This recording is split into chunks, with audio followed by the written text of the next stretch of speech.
Mm. So, hi everyone. Today we have with us Akshit Knunger. He's the co-founder of AstroFanatics. With the work at AstroFanatics, they want to place India at the forefront by giving young students the ability to pursue their dreams in space.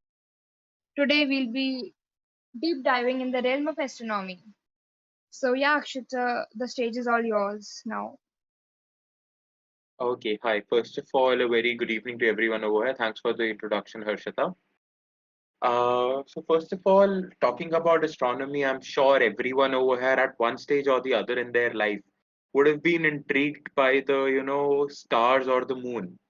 Whenever we are young children, we move out, we look at the stars or at the moon, it fascinates us. And I'm sure, we have a good number of people in the audience here. Most of you at one point would have thought that I want to become an astronaut sometime when I grow up, isn't it? But to be, honest, how many of the people can actually pursue those dreams? That is what it comes down to. The number of people who actually go into this domain and pursue a career over here is very less compared to the people who actually have an interest in this field from a younger age. So why is that, first of all? And I would like to, emphasize on this point and highlight it that it's just because of the, lack of opportunities in this domain. But through Astrofanatics, we have tried to bring these opportunities to young students, where students who are in the age group of, starting from the age group of 8 to 9 years old, they can actually channel this interest of theirs and they can actually build a career in this field through some guidance, which we are always there to provide. And again, that is our core objective.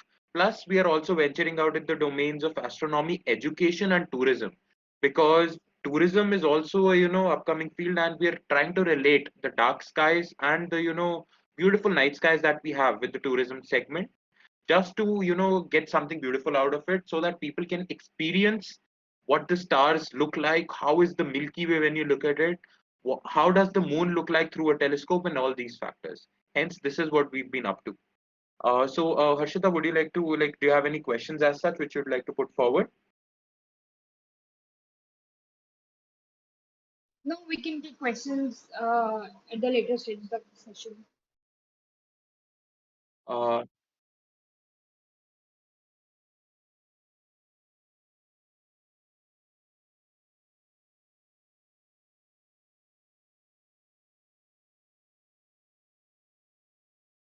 Perfect. That works out. So okay, I'll just touch some basic topics which are usually people don't know about. So I hope that's okay. I'll just start with a few such topics. I'll try to shed as much light as possible in the careers in astronomy and how can people pursue something in this domain. So let me just begin with that. First of all, with the kind of audience we have here, I'm sure people are kind of on that stage of their lives where they are planning to build a career in any possible thing. Some of you might have found their domain where that you want to work in this domain for the rest of your lives. Some of you would still be figuring things out. So let's talk from the perspective of astronomy for beginners. The very first point is for anyone who wants to enter the field of astronomy. I would like to highlight one point for all of you. Astronomy is a field where you require more patience than anything in this world, because sometimes it takes a lifetime to make one groundbreaking discovery, and sometimes even lifetime is lesser to make a groundbreaking discovery in this domain. Hence, you'll need a lot of patience and perseverance.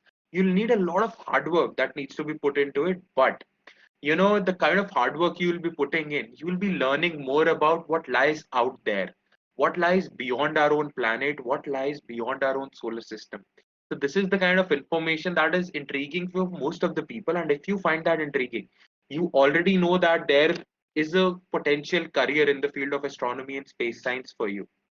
For the beginners, if you want to start in this domain, so I'm sure most of you would have, not even, you guys wouldn't have even seen the moon or the planets through the telescope. Some of you would have, I agree. But let me tell you, once you take a telescope, you look into it, you look at what lies out there, there's no going back from that. Just to put things in context for you, talking about the planets of our solar system, we know the largest planet in our solar system is Jupiter, isn't it? But have you ever thought how would Jupiter look when you look at it through a basic telescope? Let me tell you, when you look at Jupiter through a basic telescope, you can see four moons of Jupiter. We call them the Galilean moons. They were discovered by Galileo Galilei back in 1600s, and you can actually see those moons. And once you look at those moons, you can actually imagine that what is our life compared to what lies out there. We just we are a small planet with a small moon which is basically revolving around us, and we're more than happy in our ecosystem, isn't it? But imagine a planet like Jupiter with 79 confirmed moons, out of which four you're able to look at. That basically gives you an idea how minuscule or how small we are compared to all of this. So I would honestly tell you, if you want to begin in astronomy, start by asking these questions. What lies beyond? How do I, explore more and more? What are the equipments which I can use to explore the night sky? And how can we capture the night sky? Because let me tell you, astronomy is not just about looking at these objects. The research work that you do in this domain, it's based on the imaging of the data. And for imaging, you can start with your basic cameras. Nowadays, let me tell you, I'm sure some of you would not be knowing this, but nowadays your basic Android phones have the features through which you can capture beautiful images of the star and the Milky Way. You just need to know where to go and how to click it. But again, the technology has advanced so much, you can even start some astrophotography using your own mobile phones. If you have a DSLR, nothing like it, but you can start this and imagine, you can click the pictures of the moons of Jupiter just using your normal DSLR cameras also.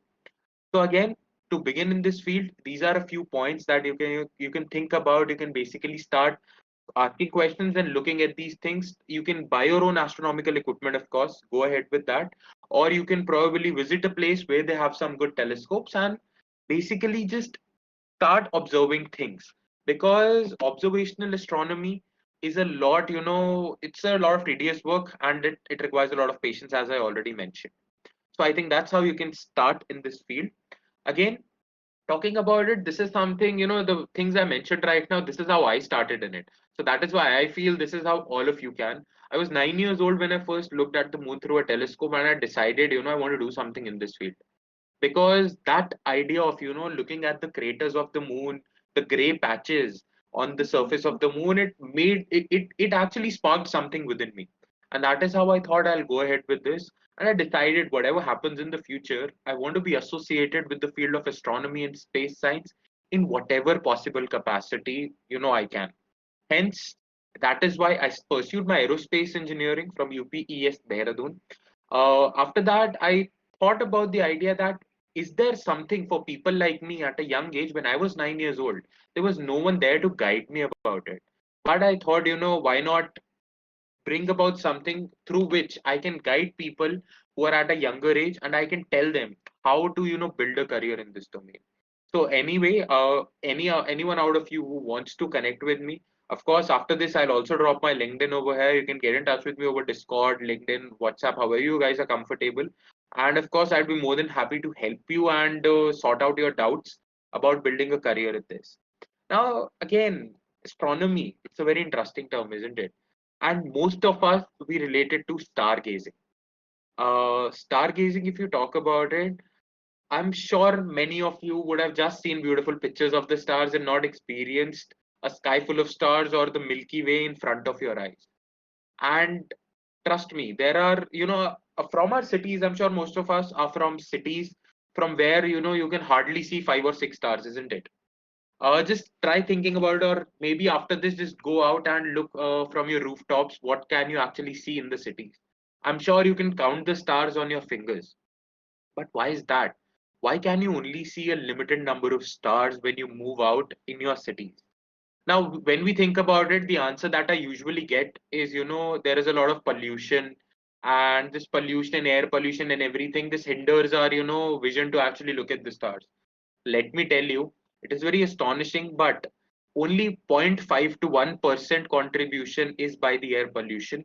The rest 99% of contribution in the hindrance to view stars is because of the lights. Let me tell you, if a scenario comes in where you're complete, there is a blackout in your city for half an hour. You go out there, you stand on your rooftop, you can even see the Milky Way galaxy, or you can see around thousands and thousands of stars from your own rooftop. It is the light which hinders with our ability to look at the stars. Hence, just to tell you, if you want to figure out where to go, if you want to look at the stars, let me tell you, you have to move out from your cities, probably 20 to 30 kilometers at least, in a dark area where you don't have any lights at all, to basically look at the stars and enjoy the sense of stargazing. Because the kind of peace stargazing gives you, it's unmatched. And the images that you can click, it's a memory that stays with you forever. So that is a little bit about stargazing and astronomy and how you go around with this. Harshita, would you like me to add anything in this? Or any specific questions you would like to put forward which I can answer?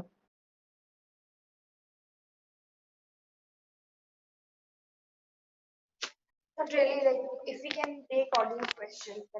Sure, I think that will be much more interactive. We can have questions from the audience. I can answer them accordingly and have a good discussion about it.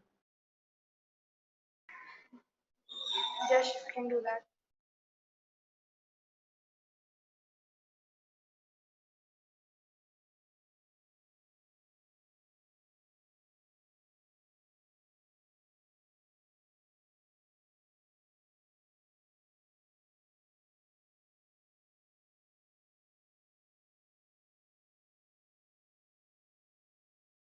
Hello. Yeah.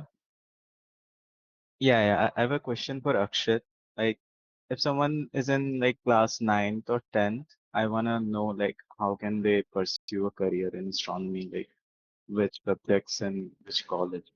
Like, Okay, perfect. Thank you so much for the question, buddy. Let me tell you, for someone who's in ninth and 10th, now this is a very crucial stage where you have to decide certain subjects. You have to make some decisions which would be life changing for you, isn't it?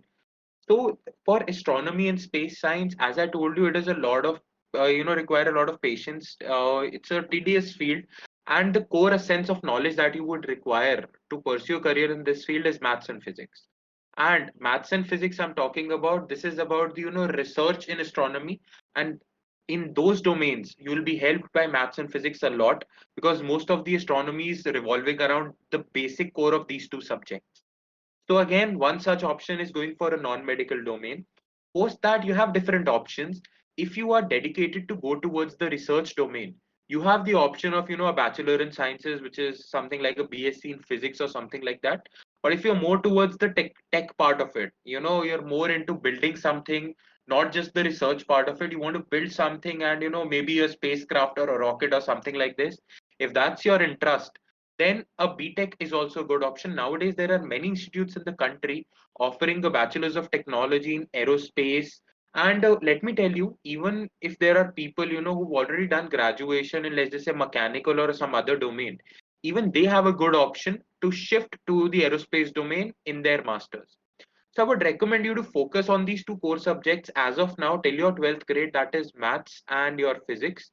Post this, you can take a decision if you want to go towards the research part of it or towards the tech part of it.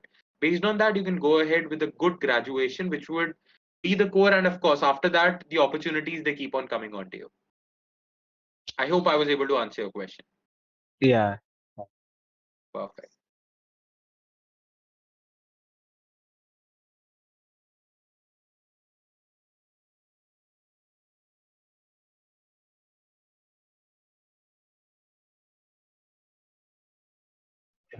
Hello. Hi. Okay. Akshit, is I am audible? Yeah, you're audible. So my question is, as you know, multiple universe, parallel universes there. Yeah. So I want to ask from you that we know that parallel universe exists. Some says that it doesn't exist. According to you, what's the philosophy in it? Okay, coming to this question now, I was anticipating a question like this very early when I started with it.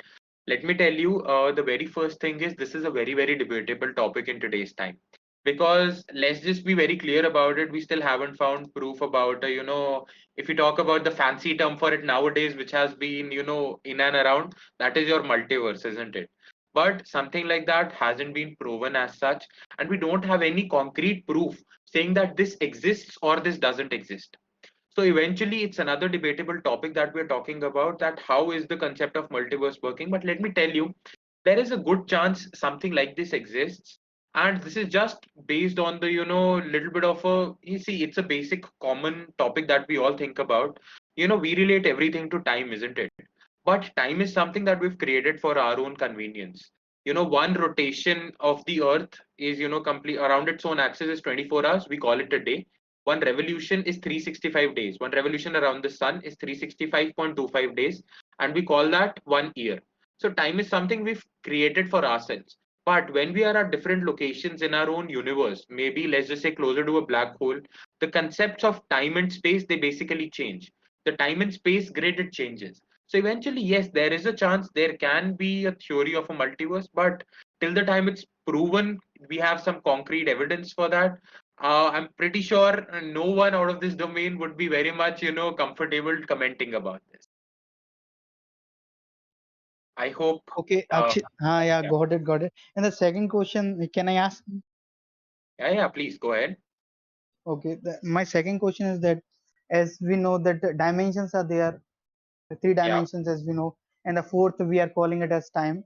yes. So in time we are going forward. There is no backward, or we can, if we want to go at that time, then we are not able to go such a long.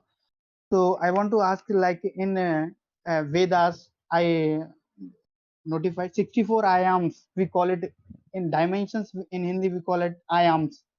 Okay. So 64 dimensions are there in Vedas, but only four dimensions we know in what we call now in modern world. We know only four dimensions, but in Vedas 64 dimensions are not there. So according to this, can we say that our mythology, we can say that our Vedas is more, what we can store more information as compared to the modern world? Please inform it. Okay. What's your decision? Another very skeptical question, but okay, I would love to add something to this. I would love to comment on this.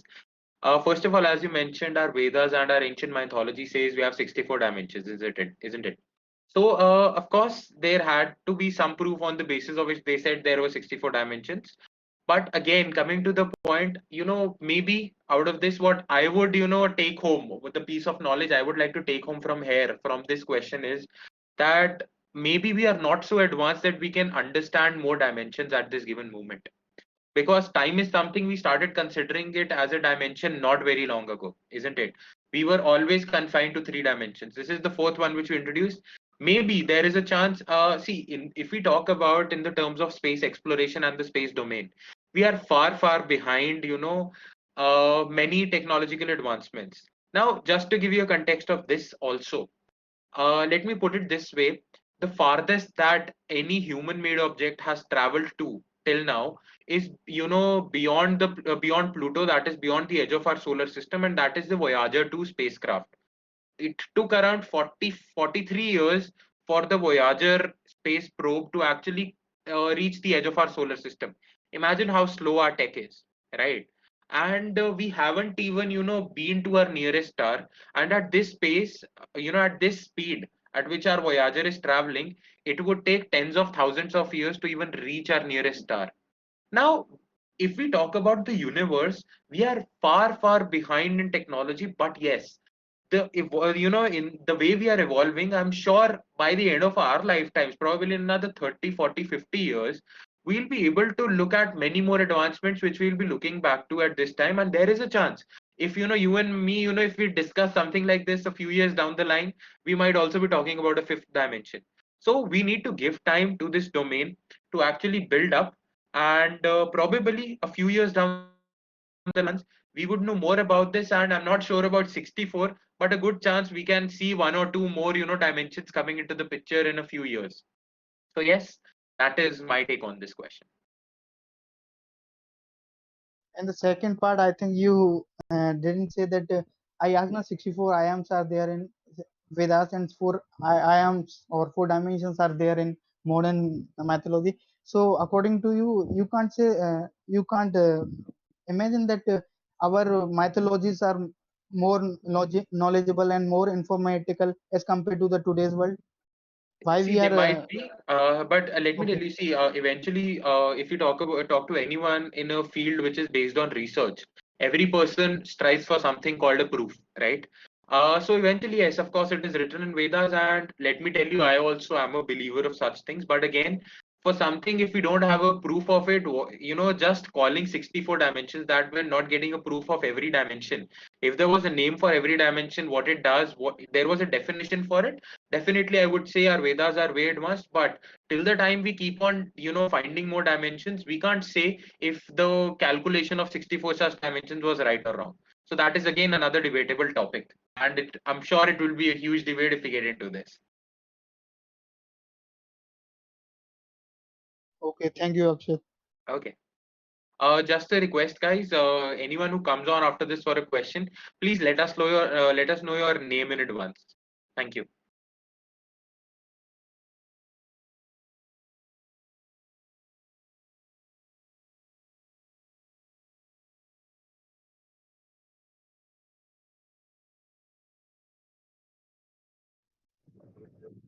Hello. Hello, sir. Hello. Hi, Pranidhi. Yes, What's your question, Pranidhi?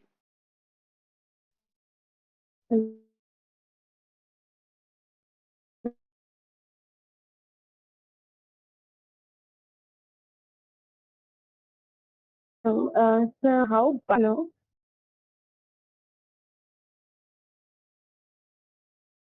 Yes, so my question is like how biological research can help in exploring astronomy and know the more aspects of astronomy. Okay, I'm sorry I couldn't get the question clearly. Can you just repeat it once? My question is how biological research can help in exploring astronomy. Okay, how biological research is it? Okay, perfect, perfect. Okay, Pranidhi, a very good question. Let me tell you now, the field of astronomy and space science, it has various elements to it. You know, to build a rocket, you need different kinds of engineers, propulsion engineer, structure engineer. You need someone who knows everything about the fuel, everything about the body parts, and everything. Similarly, in this field, astronomy also requires biologists in the domain, and we call them astrobiologists. You would have seen in the recent years, many astrobiologists have been on the International Space Station, and they've conducted various experiments over there. So, a biologist is very, very important to this domain because before moving on to a new planet or a new body, right, we should know the biology of the planet, how it works, what was there on the surface, was there life at any time on this given planet or this body that we're talking about. So, the role of a biologist or an astrobiologist, as I must say, is very, very important in this domain and for research purposes. Let me tell you, recently there was also another, experiment. It's been some time now, but there is this, small microorganism which goes by the name of tardigrades. So tardigrades are known to, they are actually known for their ability to survive in the harshest of possible conditions that we've seen. They can even survive in minus 100 degree to plus 100 degree, and they can live in such conditions. So recently, just to see their response in space, we on the International Space Station, they actually attached a few tardigrades to the outer surface of it just to see how their response is and if they would survive there. And they were able to survive there. Similarly, many such astrobiological experiments have been conducted in the given years, like in the past few years. I'm sorry, and I'm sure there is a huge scope for astrobiology in the future also. But again, about astrobiology, if you wish to pursue a career in this domain, your basic core strength should be, your biology.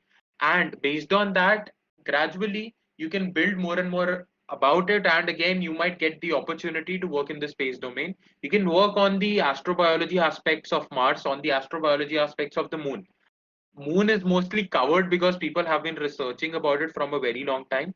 But astrobiology on Mars is a very hot topic because that is going to be the next target for humanity. And within the next decade, by the next decade, there is a very good chance we'll be looking at humans walking on the surface of Mars.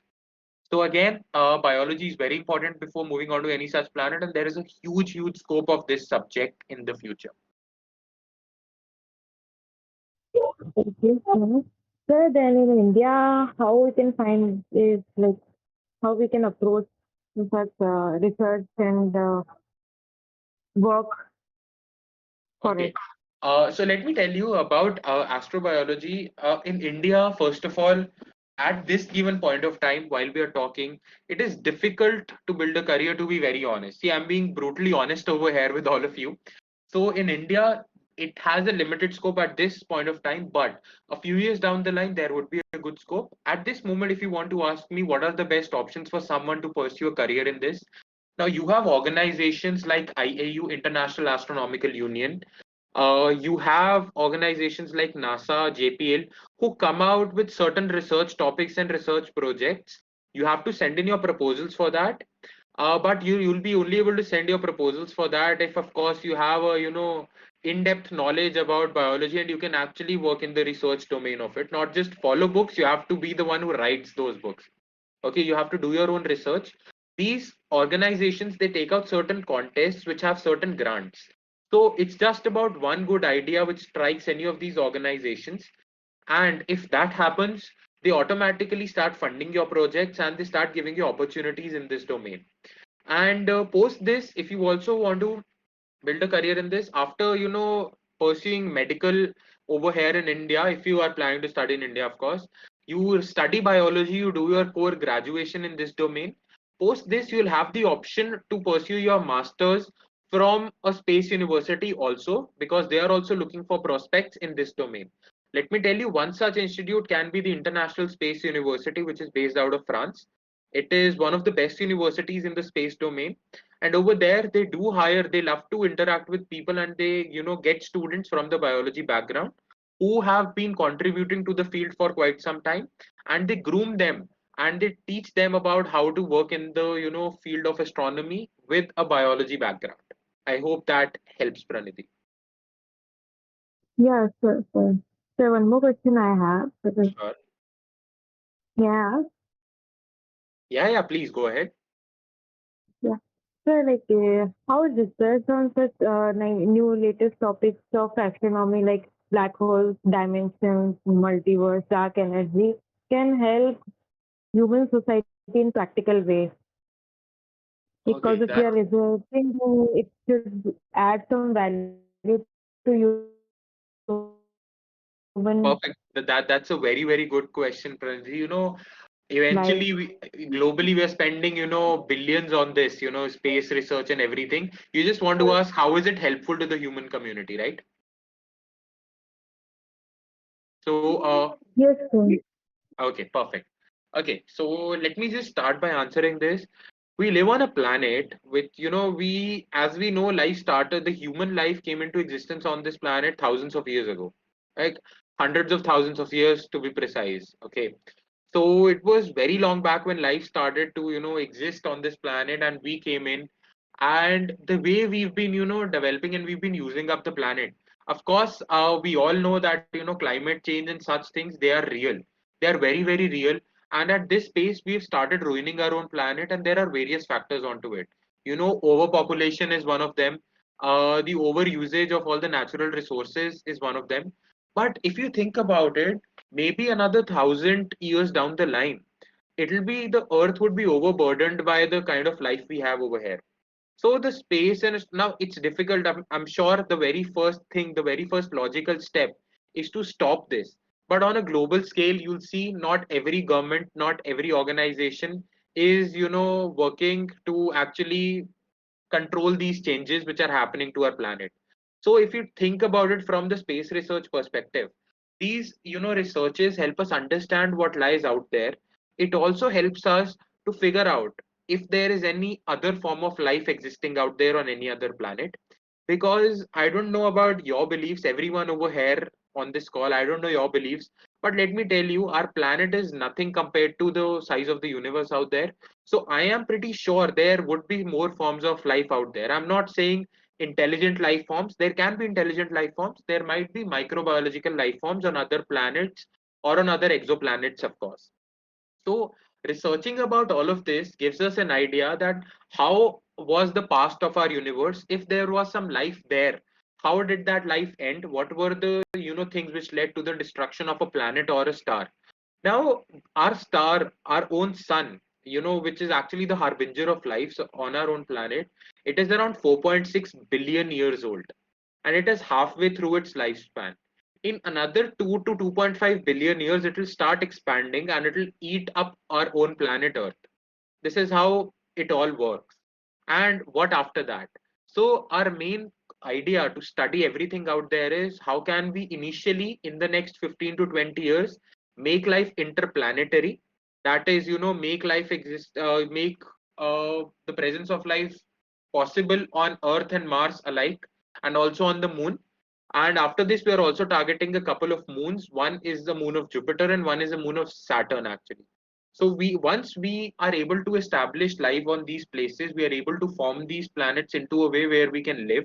Now that process is called terraforming, actually. Terraforming is the process of changing the living conditions on any other planet and making it like Earth. So we are trying this right now so that we can further take this on to other exoplanets, because let's just say if our sun is about to go out, we'll eventually need to find a new star with a new planet where life can be sustained. So again, for the greater good, for the mankind, for thousands and not just thousand, millions of years down the line, you'll need all this knowledge on how do we actually research and how do we actually go out there and stay on another planet. So I hope I was able to answer this. It's a very, very beautiful topic and a beautiful question which you asked. And honestly, if I want to speak about it, I can speak for another 15 minutes. But I think I tried to summarize it as much as I could.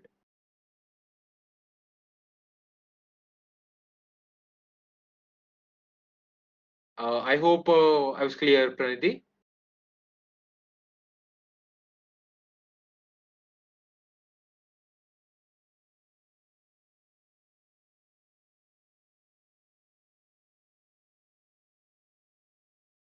Sure.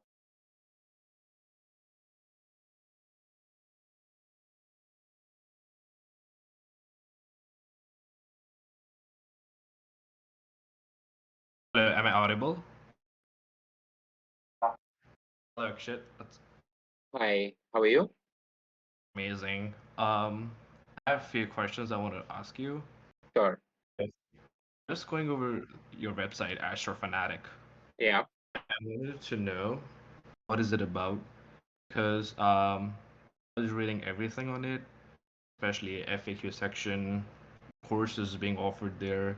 Yeah. I'm still confused on what actually it is. Is it an institute or a university which grants degree or any job prospects for Okay. people who are trying to pursue this? Sure. Or how do you think it can help someone go ahead with the field, and will it eventually help them make up their mind to pursue a course on this? Your teachers, who are the teachers? Who are the per person, the people teaching students, and are they astronomy majors or are they PhD holders on that certain field that they will be able to help or educate people? Okay. Okay, let me answer that for you. First of all, introducing AstroFanatics. We are an astronomy education, tourism, and research venture, and we've been in the field for just 1.5 years. But in the last 1.5 years, we've reached up to audiences of around 8,000 to 8,500 people, and we've actually taught people from around 15 different countries till now. Let me tell you, what model are we working on at this given moment? I'm sure this will be a question, this will be an answer for everyone. Just in case you want to get in touch with us, know how to build a career, know anything about this, you would know. So at AstroFanatics, what we're doing is we are trying to build a community of space enthusiasts. By space enthusiasts, at this given moment, let me tell you, we have online courses going on. We prefer live courses, not recorded courses, the very first thing. We have live courses going on uh, for various age groups. Now, one of the target audience that we have is students from 8 to 10th. The other is 11 to 12th. We've divided it into segments, and we have various hands-on astronomy modules for them. Like for the younger audience, if I talk about an even younger audience, that is 6 to 8, the students who are in 6th to 8th grade over here in India, the very first thing for them is they are always given theoretical knowledge, but we believe more in practical knowledge. So we offer, normal, simple hands-on courses where they can build their own models on a, while they're on a call with us, they can build their own models. We tell them the material that they need. They can build on it, and using that they get the practical working knowledge and the structural knowledge about certain things. Let's just say one of the modules is based on the Ingenuity helicopter that is there on the Mars, or we also call it as the Mars copter, of course. So we have such courses where students build their own prototypes or small working models of these objects. We also provide kits for the same at times. This is for the younger kids. For the kids who are in who are pursuing their undergrad courses, we have another type of module for them where we give them research topics and we give them a mentor. And I'm sure you were asking about the mentors and the people who are associated with us. Let me tell you, I've mentioned the name International Space University right now. I am one of the co-founders who's working over here. We have two other co-founders of AstroFanatics who are pass outs from International Space University, and they're working in different satellite, development organizations across the globe. One of them is working with the European Space Agency. We have mentors from various such places who have ample amount of experiences in this domain. We are also connected to a few professors from the globally renowned universities. We have a professor from Embry-Riddle. We have a professor from International Space University who's helping us build out things over here. And we direct our students to them when we feel that we are not able to help them enough. So yes, it's more like a community based system that we are creating over here, where all students can get help, and they won't see, as you might be knowing, astronomy has various domains to it. Observational astronomy is one, research is one of them. If you talk about the other part of it, there also a tech segment in the aerospace domain, right? That is your propulsion is one such domain. Your rocket structures, your orbital mechanics, they are different subjects in this domain. So, again, space debris is another one topic. So we try to redirect them to a mentor who can help them, who has done research in this field. So coming to it, most of our professors, the professors that we're talking about from different universities, they are PhDs, of course. Otherwise, people have done their masters in this domain with ample amount of projects with different organizations, which actually certifies them in a way to it certifies them that they have enough knowledge in this domain, and through that they are able to guide people, because guiding at a younger age is still easier. So yes, we try guiding people in the right direction so that they can build a career over here. And about AstroFanatics, we have a few future plans. We're trying to grow our community. We are setting up a few observatories over here. We recently set up one of India's largest privately owned observatory in Narkanda, that is in Himachal Pradesh in India. So we set up one of the largest privately owned telescopes over here, and what we do is we train people on such equipment and we help them explore the universe, and maybe just give them a small kick through which they get that kind of a feeling that yes, there is a lot to explore out there, and they can venture out in this domain. At later stages, we connect them towards to our mentors and all, through which they can pursue various projects over here. I hope I was able to answer your question. Absolutely. Thank you very much, Akshit. Much appreciated. You. Okay.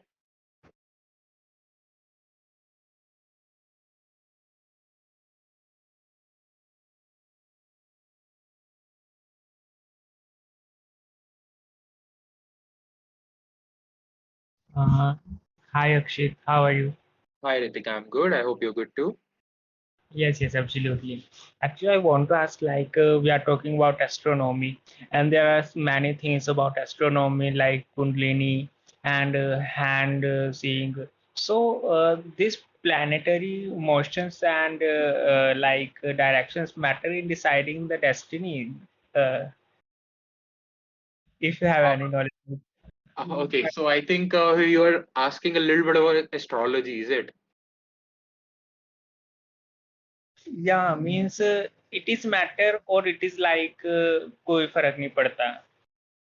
Okay, so I'm sure Ritik, this is another very good debate topic for another day, but let me just summarize an answer for you over here. Now, see, it's all about the belief. Again, astrology is a science which has been around for thousands of years now.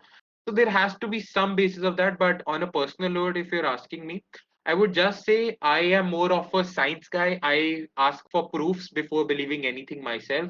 And on a personal note, I am not of the opinion where I feel, that a planet or anything can help me or maybe, just change my fate in a different way. But yes, let me tell you again, I'm putting it forward. I respect people in this because It will be quite strange to say, but yes, I come from a family who believes in this thing, and I have a couple of astrologers in my family also.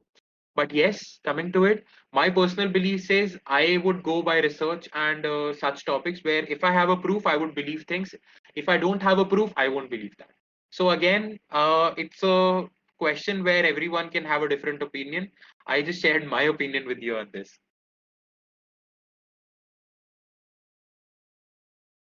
Anything else, Ritik? Anything else you'd like to ask?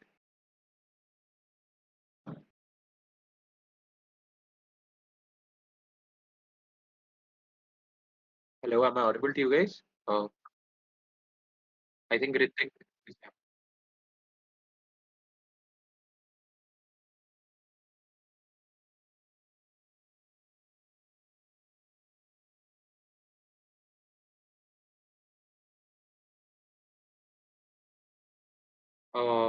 Is there another Am I audible? question, Milo?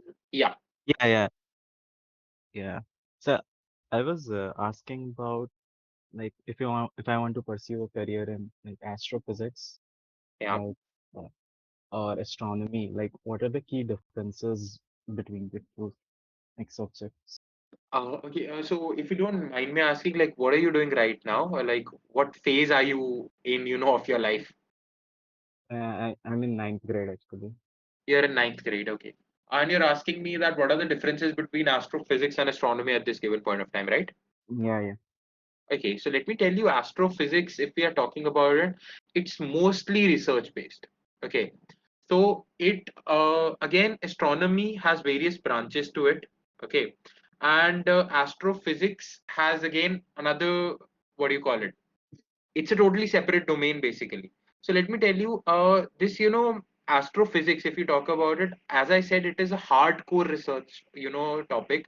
If you get into astrophysics, you'll probably be going through data, books, and everything which have been written in the past. You'll be finding your own new theories coming out of it. Some of them might be proven, some of them might be disproven. We all know astrophysics is basically a branch of space that tries to use the laws of physics and chemistry that we already know of to understand the universe. Okay. So you will be getting deep down into books and astrophysics. If you talk about it, as we're talking about laws of physics and chemistry, it's more of theory. Okay. And it's not more of numerical side, but astronomy has domains which are actually relating more towards the numerical calculations, the numeric side of it. So it's more, your astrophysics is more about physics and chemistry.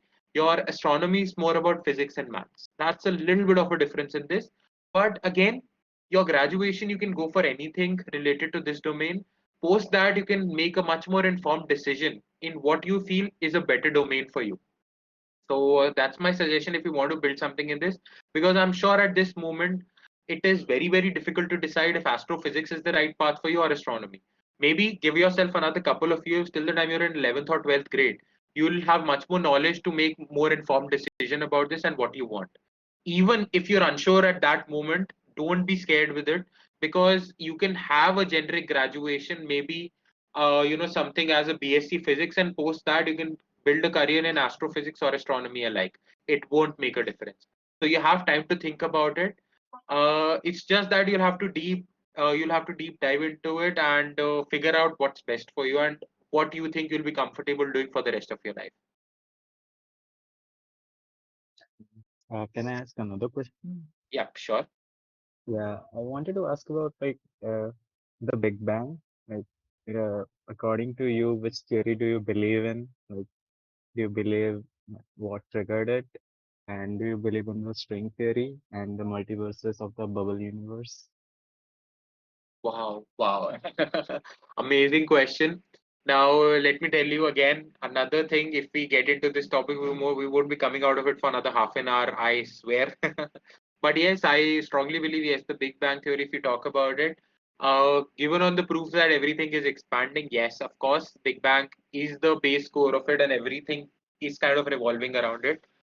Meaning that we're revolving around the Big Bang Theory, right? Because everything, as we know, the universe is constantly expanding and the entropy is of course the same, but yes, things are changing constantly.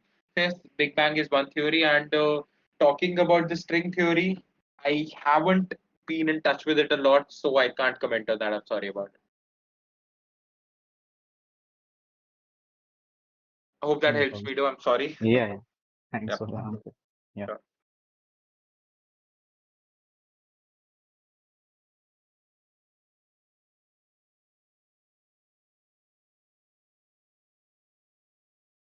Hello. Okay.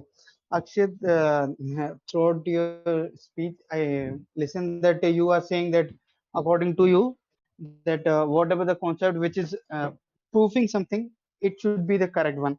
So I Yeah. am also a mechanical engineer. Oh, amazing. So Okay. from the starting, I also believe that if something is showing me the proof, then I can believe it. Okay, that's fine. But can't you think that according to you, that as you know, the research whatever is now going, it should be from the 20th century, I think so. So they said that the distance between the Earth and the Sun and the 9 planets around us, and but I'm again talking about our Vedas only. So, according to them, it is written before, I think, 2 to 3,000 years before they wrote that distance between Earth and Sun and the 9 planets around us. So, why do you think that our people again they are not going to the Vedas and try to learn them? Why again we need to say that we need to provide them the proof why they our seniors are not providing the proof to the youths because they want the proof now. If you say that this is a thing like this and you say that according to this it should be like this, so why they are not providing according to you was the correct? Okay. So coming back to the Vedas part of it, honestly, let me tell you, yes, I've heard about this before. What you just said, that yes, about the distances of the sun, the planets, and everything in our own solar system, it's already written down there, right? And again, I would say that yes, there would have been, if you think about it, uh, you know, in the modern astronomy mythology, if you talk about it in the last 400 to 500 years ago, or probably a few years before that also, we got to know about the model of our solar system in the last 1,000 years, isn't it? Till that time, we thought everything revolves around the Earth. And this is I'm talking about the modern astronomy mythology. That is your, all those Greek mythologies, these foreign mythologies, Copernicus, and all these people who came and said different things. So they said, the Earth is the center of the universe. Everything is revolving around it. But I am honestly, this is another very much of an astonishing topic. That how did our Vedas calculate everything thousands of years before this? And till this point, I've tried to look for answers that how is that possible? But honestly, I could never find an answer how they came up with that. Of course, their estimates were very clear and they were quite accurate also at times, but still not sure how it happens. And at a personal level, you said you're a mechanical engineer, right? We usually, from coming from an engineering background, we want a proof of everything, isn't it? If we are proving a theory, we want the basics of that very clear in front of us before moving forward. But about this Vedas, yeah, this is a very, very different topic, because honestly, yes, people should study more about it, because if it has been accurate in the past, it can be accurate in the future. But there is an if involved in this. And with the theory, if it's something is 100% proved using multiple things, so I would say that is more airtight compared to an if. Because, studying something like this, if you've spent many years of your life researching, you would come to a conclusion or you might not. But coming, if you study the Vedas, there is a huge if involved with it, that if it is correct, but you don't even know by the end of it, you're able to make a conclusion out of it, but you won't even know that this piece of information was it 100% accurate or not, because you don't have a proof for that. And that is how our society works. It works on the logic of proof. And if you don't have a proof for something, they would totally just scrap the theory away. So yes, for people who are interested in the Vedas, you can definitely study about it here. I'm sure, talking to you, this is the second such question relating to this. I'm sure you have a keen interest in this, and I'm sure based on this, it will help you make some new, findings in this domain. But that is not the case with everyone, so we can't generalize. That's what I wanted to say initially. Can I ask second question, Akshit? Yep, sure. So as you have also completed your engineering as you said, Yeah. so According to you, why those people? I saw many of them. I am graduate from GNT University, Telangana. Yeah. I saw many of those are running for the marks. They are running for the marks. They are grasping the theory. They are not understanding whatever the things written in the books. They are not understanding. They are just writing. They are Yeah, just reading of and course. nothing else. They are vomiting in the exam. Like yesterday they are eating and today they vomit in the exam and forget all those things. Why they are Yeah. not grasping the knowledge? Why those things are not going well? I am not able to understand. Most of the people are going for the theory only, and it's a parameter. I know because it should be the standards. Standards should be set at the big stage. Like for IIT, you need to crack G mains. Okay, it's enough. But some other parameters should be given by the our government or what we can our society, so that the knowledgeable person should come in front now. According to you, was the correct thing? See, I'll tell you one thing. Honestly, this is how the classical Indian education system works. And again, you can question it, but there is no conclusion to it because eventually this is how it has been for hundreds of years, or maybe let's just say the last 3, 4 decades or so. And this is how it's going ahead also, right? It's all based on marks and everything. You have cutoff for every college before you go somewhere. You need a good score in your 10th and 12th. So of course, these are various things. But if you're asking my take on it, I'll tell you, I would honestly I believe that people, as you said, who just learn one day and write it down in the exam the other day, and after that they forget it. If you are doing this on a constant basis and not retaining the knowledge, then probably this won't be a positive point for you when you go and work in the field, isn't it? So, of course, this difference comes when you go out into the and venture out in your professional life.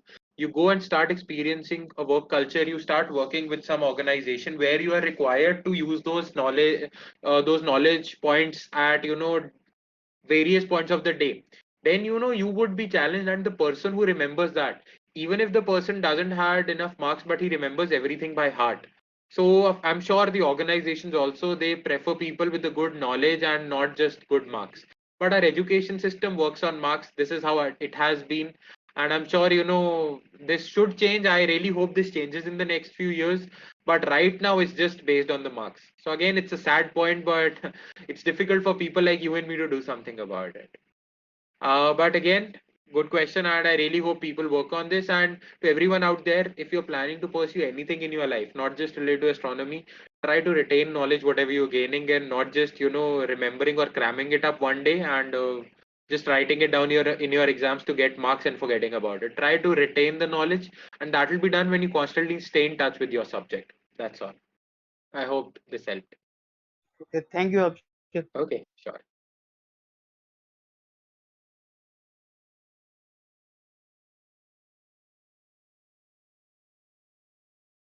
Okay, let's quickly take a few more questions, guys.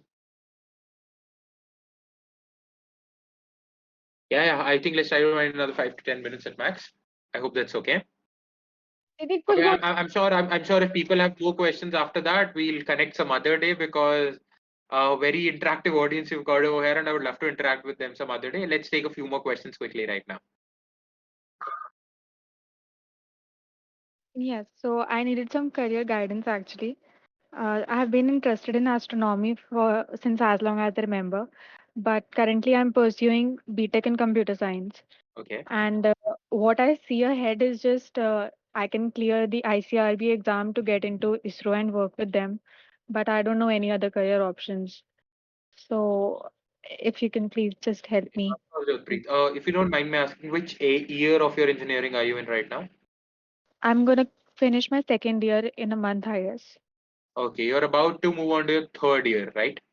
Okay, Yes. so let me tell you, as you said, you've always been interested in this field. Let me tell you, in modern astronomy and in modern space science also, there is a lot of value for people who can code. Okay, because all your modern equipment, everything, anything for everything and anything to work out there in space, you need a code behind it, right? I'm sure coming from the computer science background, you already know about it. And astronomy and space science is a domain in which your graduation or your field of study, it only helps you. It is not a barrier at times. It is never a barrier. It just helps you to build on it. Now, as you said, one option is through go for a couple of examinations, go to places like ISRO, clear that, start working there. Another option again that I have for you is what you can do is start side by side in your third year. Start building a little bit on this profile. Start adding some extracurriculars to this, to your profile, which are related to astronomy and space science. Through this, I'm saying you can go for some certifications, some online certifications, or maybe you can do a few projects on this, because I'm sure in your third year you will be having a minor or a minor project also that you will be required to work upon, right? Right. So Hmm. select a topic which kind of relates to this, and of course, which relates to both your computer science domain and the astronomy domain. Probably, writing a code or something like this for a space probe or something on the surface of Mars. I'm just thinking out loud right now, just ideas which are coming to me within a fraction of a second.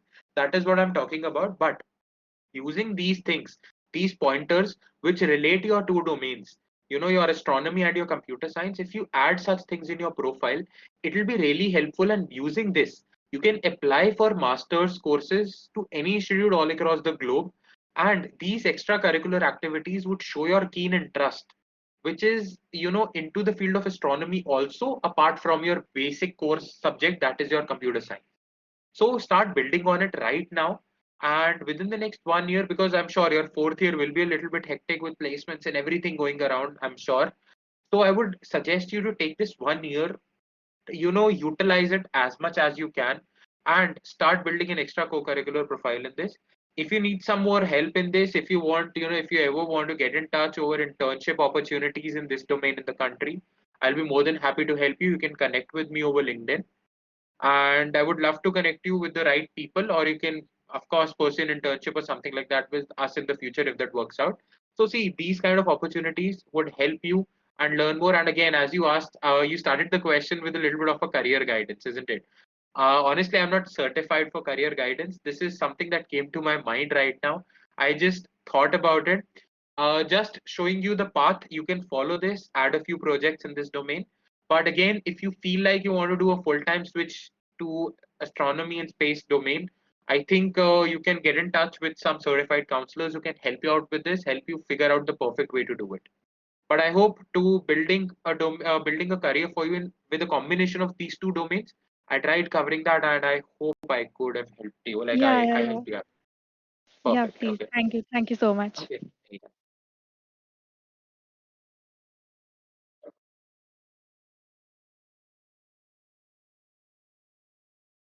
We can take one question quickly.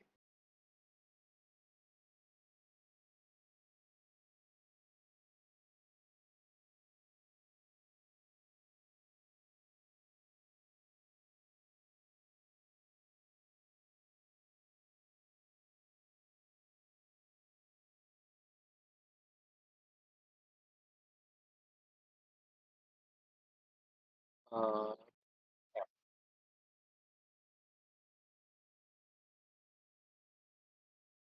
Yeah, can you hear me? yes. Yeah, hi Akshit, how are you? I am good. How are you? I'm fine, I'm fine. I just heard you had some people enthusiastic people who are working on space and who have some knowledge about this domain.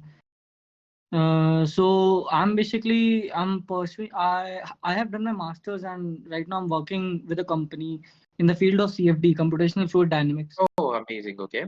And if you know, it is very much widely used in Of uh, course. getting solutions to this propulsion systems and all. Exactly. So I had done some projects in aerodynamics field and also some of the projects in propulsions. So That's I was amazing. Okay. very much interested if you have had some positions, not full time, definitely part time, or maybe if I can contribute to your community, or maybe if some of the students might be looking forward to get some knowledge in the field of computational fluid dynamics. So I would be very much interested in that. Oh, that's amazing. Thank you so much for coming on and sharing this with us. If you are comfortable with this, please can you connect with me over LinkedIn? We can have a Yeah, discussion sure. over there about this, and of course, we might work on to something where we can help young members like we had over here in this group. And definitely, our main agenda is to help people build a career in this domain, be it in any way. And to anyone out there, CFD, computational fluid dynamics, is a very beautiful domain again. Yeah, And once people start learning about it, I'm sure there's no going back from CFD. And exactly. of course, I would love to get in touch with you, buddy. I'll just share my LinkedIn with you guys if that's okay, and would love to connect with you all over there. And of course, we can discuss it over there. I hope that's okay. Yeah, that's fine. By the way, where are you planning to share your LinkedIn profile? I could connect with you.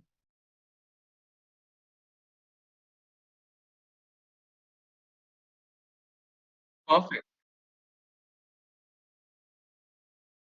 But yeah, I'm just trying to look for it. Give me a second.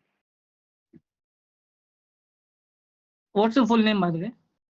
It's Akshit Khunger, Akshit, Yeah. and the last name is spelled as Okay. Khunger. Okay, got it. Perfect. It's not a very common name. You won't find many of me on LinkedIn. Huh? Yeah, I did drop a request to you on LinkedIn. Oh, sure. Okay, I got the channel. I'm just dropping it over here. I'm just dropping my Oh, LinkedIn fine, fine. over here. Yeah. Anyhow, I think it was a very good discussion, guys. Thank you so much, everyone for the wonderful questions. Also, of course. Uh, I think we can conclude the session. Is it, or would like to add anything, Harshita? And okay, okay, Yash.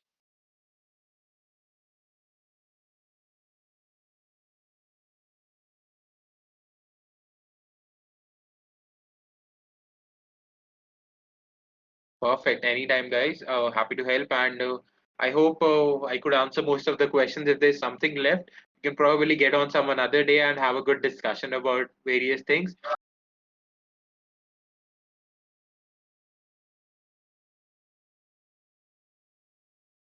Yep, sure. Definitely, definitely.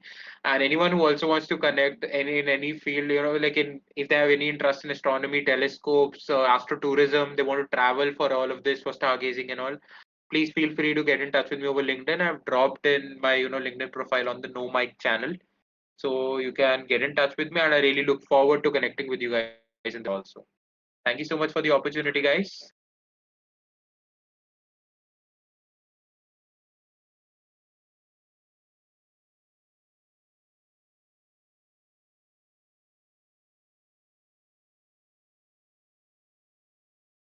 Thank you so much, man. Thank you so much. It's an honor, and I'm sure here, as I said, this is us are interested in, and it's just that not all of us get the opportunity to pursue something in this. But yes, even if you're remotely related to it, it's if you ask me right now, it's astronomy and stargazing. It's like soul for food. It's it's something that you do on an everyday basis, which actually calms your soul down. It gives you a new perspective, and at times you can even figure out that your problems are nothing compared to what's out there in the universe. So I'm sure. And also, thank you so much for this, Yash, and thank you so much for connecting me, buddy. And I hope we can connect in the future also. And whatever things you also have, I would love to get in touch with you separately. Huh?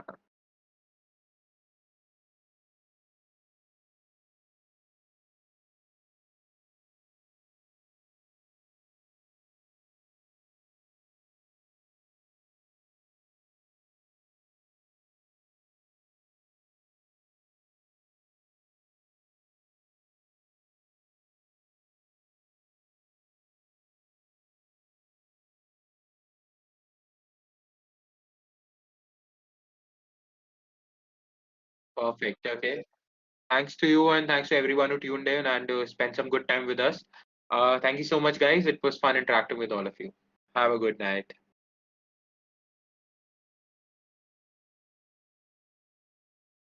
Okay.